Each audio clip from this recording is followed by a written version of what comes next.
संभल और रामपुर के बहाने आजम खान ने अखिलेश यादव को आग दिखाना शुरू कर दिया है। आजम खान की एक चिट्ठी ने उत्तर प्रदेश की सियासत में बवाल मचा दिया है। तो क्या अब आजम खान का समाजवादी पार्टी से मोह भंग हो रहा है? और अगर समाजवादी पार्टी से उनका मोह भंग हो रहा है तो क्या यह टाइमिंग या इत्तेफाकी है कि एक तरफ चंद्रशेखर से जेल में उनकी मुलाकात होती है और उसके तुरंत बाद इस चिट्ठी का वायरल होना।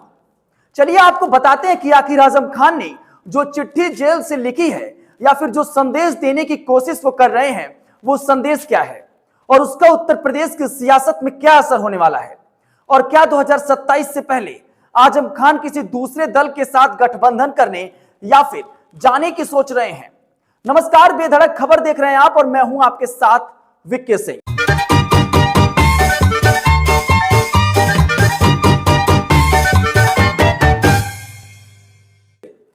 उत्तर प्रदेश के रामपुर से पूर्व सांसद रहे आजम खान एक बार फिर चर्चा में आ गए हैं। आजम खान ने सीतापुर जेल से लेटर बम फोड़ दिया है और इसमें वो संभल हिंसा मामले के साथ साथ रामपुर पर भी बात कर रहे हैं। आजम खान तल्ख बयानबाजी के लिए मशहूर हैं और इस बार उन्होंने इंडिया गठबंधन को ललकार दिया है। कहा है कि संभल की तरह ही गठबंधन को रामपुर का मसला भी उठाना चाहिए था। आवाज उन्होंने इंडिया गठबंधन को दी है, लेकिन निशाने पर अपनी ही पार्टी और अपनी पार्टी के मुखिया अखिलेश यादव को रखा है। आजम खान ने एसपी के जिला अध्यक्ष अजय सागर के लेटर हेड पर जेल से अपना संदेश जारी किया है। उन्होंने लिखा है कि समाजवादी पार्टी को रामपुर में बर्बादी के मसले को उतना ही ताकत से उठाना चाहिए जितना जोर से वो संभल का मसला उठा रहे हैं। उन्होंने समाजवादी पार्टी की जगह इंडिया गठबंधन को संबोधित किया है, लेकिन यह ख्याल रखने वाली बात है कि इंडिया गठबंधन में भी समाजवादी पार्टी एक प्रमुख दल है और इस लिहाज से कहा जा सकता है कि कानूनी शिकंजे में फंसकर अपनी संसदीय गंवाने वाले आजम खान ने समाजवादी पार्टी पर ही सवाल उठाया है। आजम खान को समाजवादी पार्टी के लिए बड़ा मुस्लिम चेहरा माना जाता है। प्रदेश में योगी सरकार बनने के बाद उनके बुरे दिन शुरू हुए थे। समाजवादी पार्टी की सरकार के दौरान उन्होंने रामपुर में जौहर विश्वविद्यालय बनवाना शुरू किया था और उसके लिए तमाम जमीन कथित भ्रष्टाचार के जरिए हासिल की थी और इसके अलावा उन्होंने अपने पारिवारिक रेस्टोरेंट वगैरह भी शुरू किए थे। अवैध कब्जा बताकर सरकार ने तकरीबन सारी जमीन जब्त कर लिया और साथ ही तमाम दूसरे केस में भी उन पर ठोक दिए गए। अभी भी वो जेल में ही हैं। इस पूरे प्रकरण में समाजवादी पार्टी आजम खान के पक्ष में बहुत मुखर नहीं दिखी। चुटपुट अगर बयानबाजी को छोड़ दिया जाए तो कोई बड़ा स्टेप नहीं दिखा समाजवादी पार्टी का, लेकिन जमीनी स्तर पर कोई बड़ा आंदोलन भी नहीं देखा गया। वजह जो भी रही हो, लेकिन आजम खान अपने परिवार और थोड़े से समर्थकों के साथ मुकदमा लड़ते दिखे। संभल में मस्जिद सर्वे विवाद से उपजी हिंसा अभी ठीक तरीके से थमी नहीं है, तभी आजम खान ने इस प्रकरण को रामपुर से जोड़ने की कोशिश की है।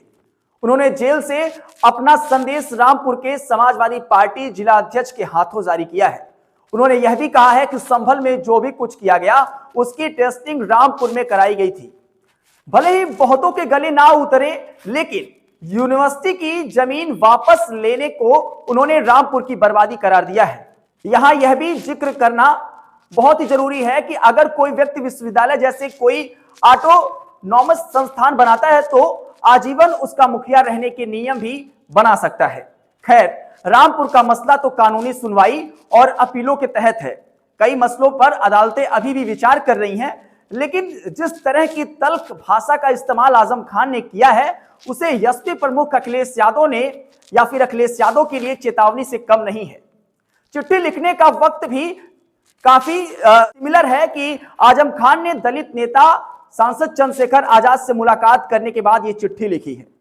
इसका मायने यह भी लगाया जा रहा है कि अगर अखिलेश यादव ने उनके कहे मुताबिक रामपुर का मसला नहीं उठाया तो चंद्रशेखर का साथ तो कम से कम आजम खान को मिल ही सकता है। आजम खान का असर मुस्लिम वोट बैंक पर दिखता है और रामपुर में पिछले 4 दशकों से आजम खान का जलवा रहा है। कोर्ट की ओर से सजा सुनाए जाने के कारण उनकी चुनावी राजनीति पर थोड़ी सा ब्रेक जरूर लगा है, लेकिन आजम खान अपना असर रामपुर से लेकर मुरादाबाद मंडल के जिलों में उनका असर दिखता है और ऐसे में मुलायम सिंह यादव के जमाने से ही समाजवादी पार्टी में आजम खान का जलवा खूब रहा। हालांकि मुस्लिम वोट बैंक के बीच उनकी पकड़ 2017 के बाद से थोड़ी सी जरूर कम हुई है। दरअसल यूपी में योगी सरकार के आने के बाद आजम खान के खिलाफ माहौल बना। जौहर यूनिवर्सिटी जमीन अधिग्रहण मामले से वो घिरे और इसके बाद उनके पर कई आरोप लगाए जाने का सिलसिला शुरू हुआ। इसमें मुस्लिम समाज के ही कई लोग ने उन पर आरोप लगाया, केस दर्ज कराया। रामपुर के नवाब काजिम अली खां उर्फ नावेद मियां और आजम खान के बीच राजनीतिक खटास पहले से ही थी। कोर्ट के आदेश के बाद आजम खान की विधायकी गई और रामपुर में उपचुनाव हुआ तो नावेद मियां खुलकर भाजपा के समर्थन में आ गए। उपचुनाव में भाजपा को जीत मिली और इसके बाद से ही आजम खान के तेवर बदले हुए हैं। मुस्लिम वोट बैंक की राजनीति करने वाले यूपी सरकार में मंत्री रहने के दौरान वर्ष 2017 में आजम खान ने आगरा के ताजमहल पर बड़ा हमला बोला था। उन्होंने इस मामले में जनता की गाढ़ी कमाई और सरकार खजाने की दुरुपयोग का सरकारी खजाने का दुरुपयोग करार दिया था। वर्ष 1992 में उन्होंने इस मामले को उठाया था।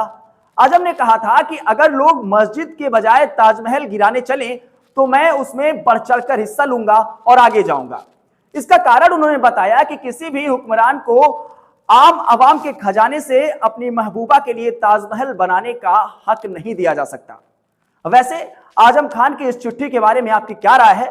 अपनी प्रतिक्रिया जरूर दीजिएगा। बने रहें बेधड़क खबर के साथ। धन्यवाद।